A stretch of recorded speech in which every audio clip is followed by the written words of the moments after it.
Hi, and welcome to Real Life with Jenny. My name is Jenny Sendaparatna. Grab your favorite drink and a snack, and we will get started. Today, I'm drinking Lady Grey Black Tea, one of my absolute favorites, and I have some reasons here. But let's be honest, I did just finish a Little Debbie zebra cake, so that should technically be my snack. But that's not what I have in front of me, so I have reasons. So let's get real. So yesterday I was driving around. I was actually early for an appointment, and I am quite often early, so I end up driving around like bizarro neighborhoods. And I drove around a neighborhood yesterday that the houses are much bigger than mine. Maybe that's a really nice way to put it. And they had all these beautiful trees. Right now we're in Minnesota and it's fall, which means there's orange trees, red trees, green trees, yellow trees, and every shade in between of beautiful colors. You know, when you look on Instagram and you see pictures, that is what it looks like right now in Minnesota. And so I love this time of year. So I'm driving around, and this neighborhood has a bunch of new construction. So every time I go into this neighborhood, there's like new homes. And yesterday there was this beautiful new home with 5 stalls for their garage. And I realized that I could fit my entire home in their garage. And I had a little bit of envy. Let's just be honest. I had house envy for the first time in a very long time. And I was like, oh, wow, I can't even imagine being able to afford that kind of home. And so I was driving away and I had a little check in my spirit. Like, I was like, Lord, why am I envious of this home? Like, I don't really want to pay that kind of money for a home. I love my home. And really, I started thinking about, like, why am I feeling this way?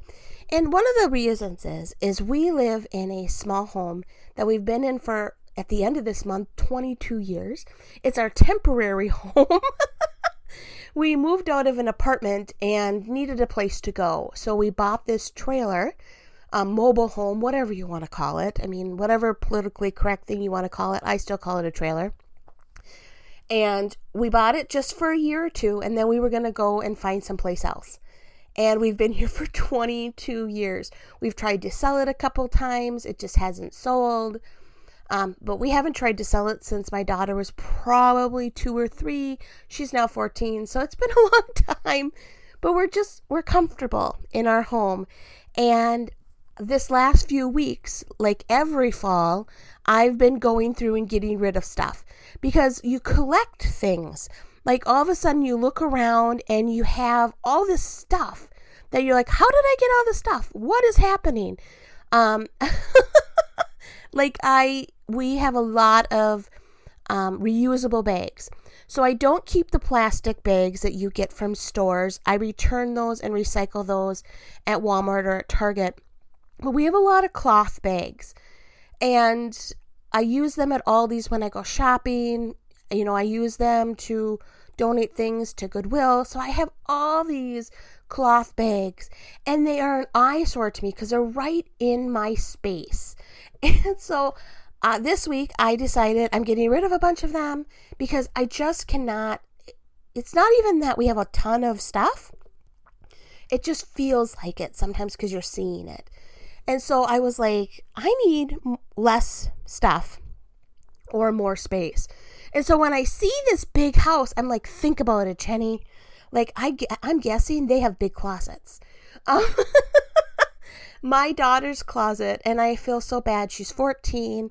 And my daughter's closet, I could stand in her closet and I fill her entire closet. Like, I can't even stretch out my arms. It is pretty much an arm.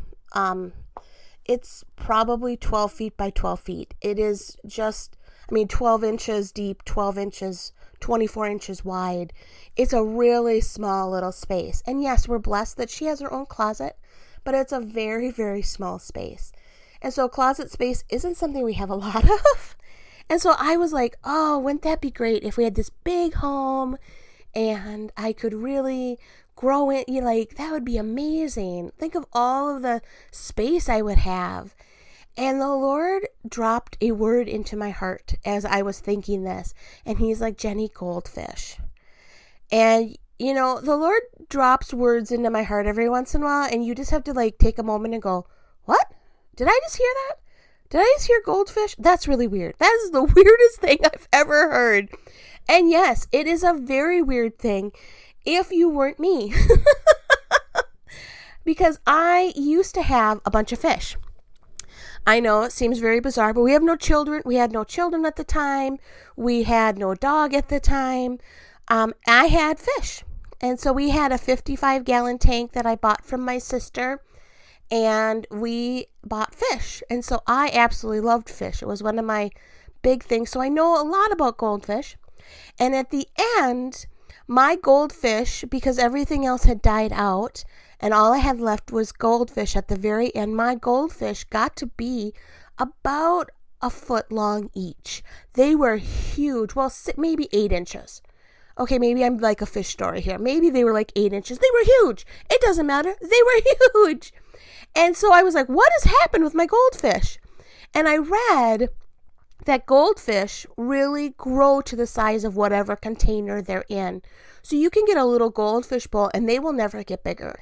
They will stay that size. That's the size they will stay because that's how much room they have to grow. And if you put them in a bigger tank like I did, and there's only 3 of them, they're going to get big. And they did. They got huge. We ended up donating them to someone that could put them in their pond and take care of them because they got so big. And I haven't had fish since. But it was amazing to me. And so the Lord dropped this word into my heart. And I was like, oh, so if I moved into that home, I would grow into it and not have space there too. And it was just kind of a check for me that really bizarre because I'm probably the oddest person on the planet. The Lord drops the word goldfish and I go to my spiritual life. And I started thinking about not only that I was envious of something that I really don't want. I really don't want a huge home. Huge homes mean you need to clean. They are a lot more money.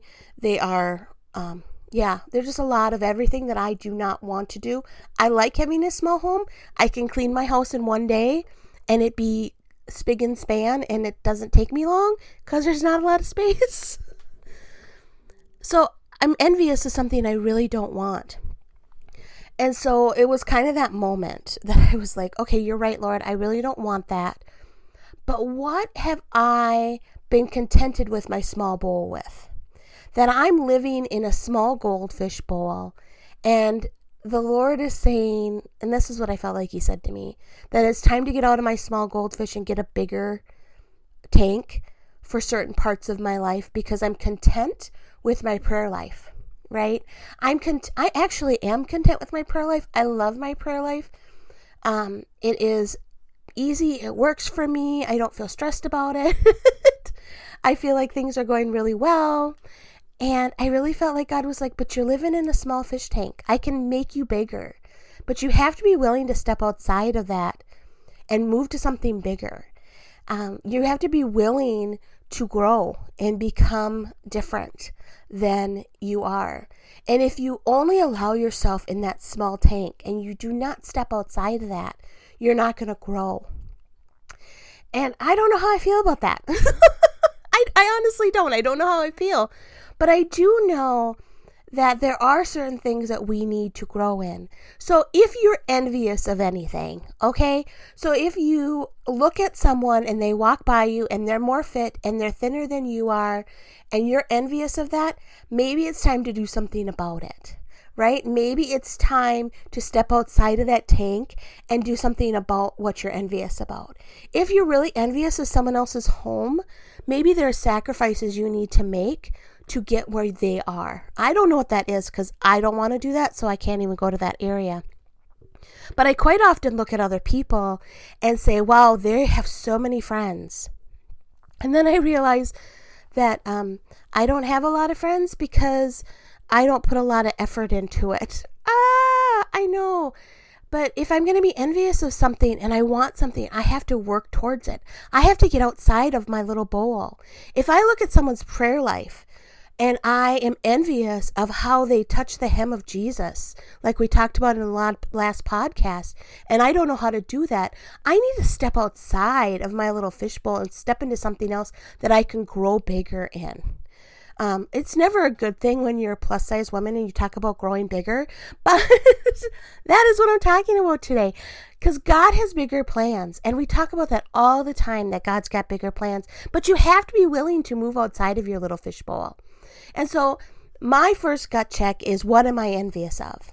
What am I looking at other people on the outside? Because you don't see what's inside that home.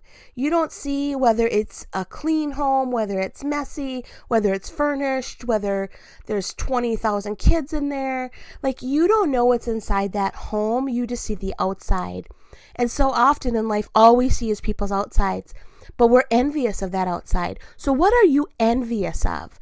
What are you looking around going, boy, I really wish I had what they have. I really wish that I could be a singer like that person and, do worship the way they do worship. And I really, what are you looking around going, boy, I wish I had more of that? Is it time to step outside of that fish tank that you're in and grow to something bigger? Because you do grow when you move into a bigger tank.